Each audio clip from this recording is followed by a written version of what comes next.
Welcome to the College Physics 1 videos on Chapter 8 on rotational equilibrium and rotational dynamics.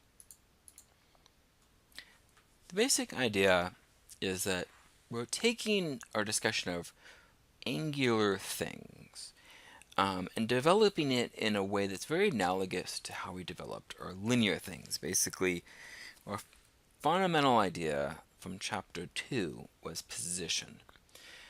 You know the position, you can talk about how fast that's going, that's velocity, how fast that's changing, that's acceleration.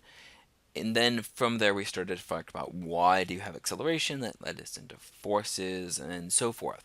We're doing the same sort of development in Chapter 7. We did the equivalent of Chapter 2, define our quantities, an angle now, an angular velocity, an angular acceleration, set up kinematic equations for them. And now what we're going to do is do the equivalent of chapters 3 and 4, where we're going to look at, and kind of up through 6 and 7 too, we're going to look at understanding what does it look like in 3D, what does it look like, what causes it. So we'll talk about something called torque instead of forces. We'll talk about energy associated with rotation, and we'll talk about an equivalent to momentum called angular momentum.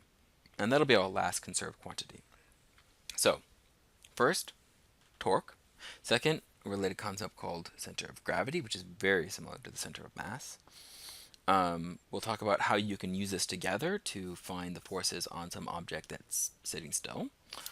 We'll talk about how a concept that's kind of analogous to mass called moment of inertia. We'll talk about rotational kinetic energy, which is the other part of the mechanical energy of a rigid object. We'll talk about angular momentum and how it looks like things look in 3D and conservation of angular momentum. So that's what we're going to do in this chapter.